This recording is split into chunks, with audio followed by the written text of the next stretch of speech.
Narito na naman tayo para sa isang napaka-sweet at nakakakilig na love story nila Kalingap Edu at Ate Viancy. Ulat mo ay aking makilala at kung ano ako'y tanggap mo na.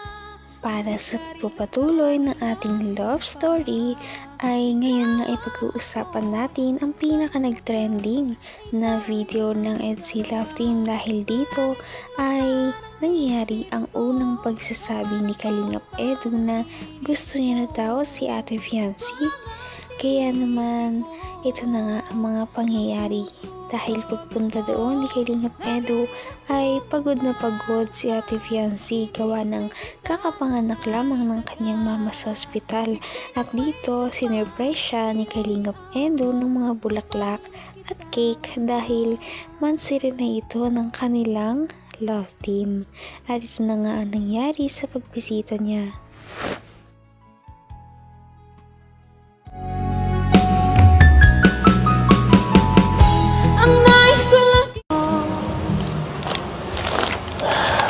Ano pa yan?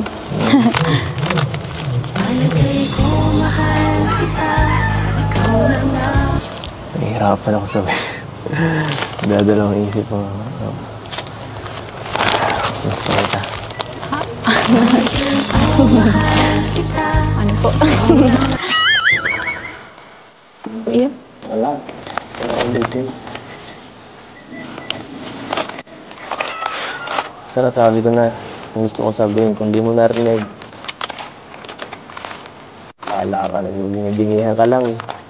So ano ito? Ano po yun? Pahirapan mo ako eh. Hindi ko po na rin. Hindi ko narinig ako. Bahala ka sunod na lang pag birthday mo na lang. Alay pa bang birthday ko? Kaya nga eh. Basta alam mo naman, ang effort ko andito lang. Alam? Ano nga po ulit yun? Wala, umintindi yun. Basta, sabi ko, ang ganda mo lang. Ano lang. Huwag mo nang pansin.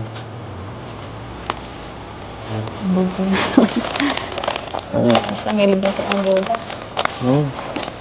Bola na naman eh. Ano ba? Sama pa. Ano ako'y tanggap mo na, hindi ka rin nag-alala. Grabe talaga ang pasabog ni Kalingap Edu dahil bigla-bigla niya ba namang sinabi kay Ate Viancy na gusto niya na daw ang dalaga.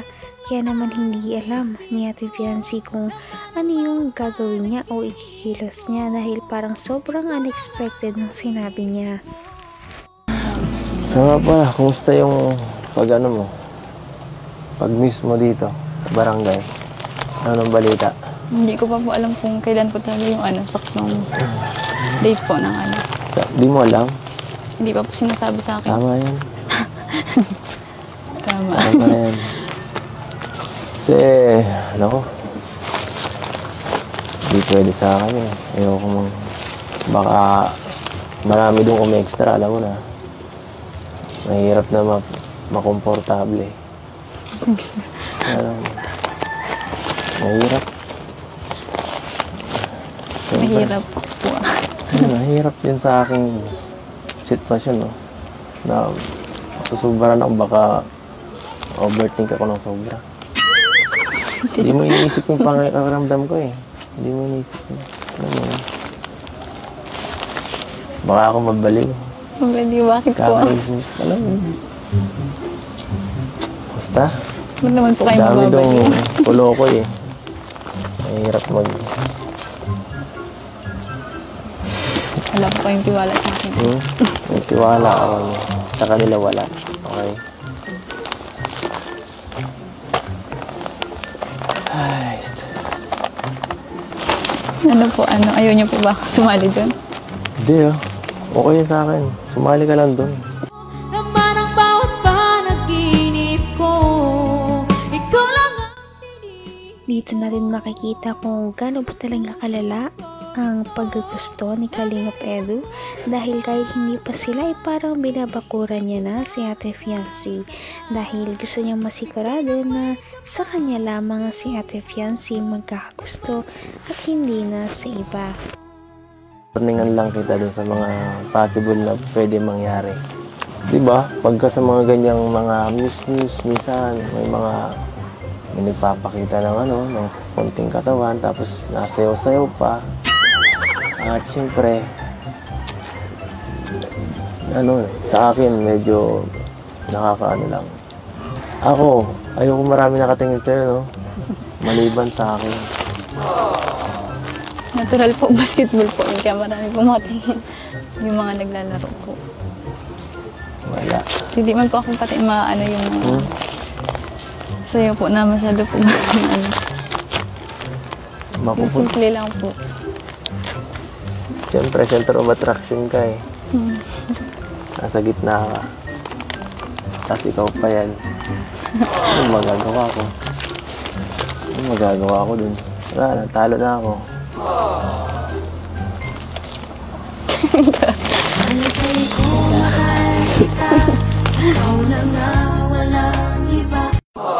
Matagal pa naman po pati yun. Kahit wag na po muna natin isipin yun. Mag-isipin na. Sige. Sabi mo eh. Hindi na lang ako makingialam sa'yo. Grabe naman yan. Ganyan ka naman eh. Lagi kang busy. Hanggang wakas ay tayo ng dalawa. Palagi kang Dahil nga sa ganda ni Ate Fiancé ay naimbitahan talaga siya na maging muse sa kanilang barangay. Kaya naman dahil doon ay parang nag-alala si Kalingap Edu dahil pag ganun ang nangyari ay parang magkakaroon daw siya ng napakaraming maaagaw. Kaya naman sabi niya kay Ate Fiancé na parang mag-aalala daw siya kapag nangyari yun. Lagi kang busy. At busy. Hi, Fiancé. Kamusta naman po pala yung outing niyo po kagabi? Okay naman. Masaya naman. Masaya. Mapanood ko po yun. Ang galing niyo po magkanta. Nandun ka nga. Binidyo call mo pa nga ako eh. Talaga ito. Hindi mo napigilan eh. Kayo po yung nagtawag. Ay, ako ba yun? Ay, nako. Sayang nga eh. Wala kayo. Mga angels, no? May pasok kasi. Tula eh. Hindi kita nakita doon. Okay lang po yan. Para naman po mag-enjoy po kayo. Para, kahit pa paano po. Wala po kayong ganong isipin. Walang isipin. Mga beneficiary kami po. Walang isipin. Mag-enjoy po kayo. Paano ko di may isip? Bawat oras nasa isip ka. Banat na naman po kayo. Sinisira mo utak ko eh. Hindi ko mapigilan eh. Ewan ko ba? Grabe. May mga pinakain kaya sa akin di eh. Nice. Gusto niyo pong bumanat. Todo sabi talaga si Kalingap Edu ng mga matatamis sa salita kay Ate Fiancé. Kaya naman parang hindi magtatagal ay mahuhulog na rin talaga ang loob ni Ate Fiancé kay Kalingap Edu. Kaya malalaman natin kung gaano ba talaga katatag si Ate Fiancé kapag pagdating sa mga bulahan na ganito. Napaka-sweet talaga nila at napakabait ng tambalang ito kaya maraming sumusuporta.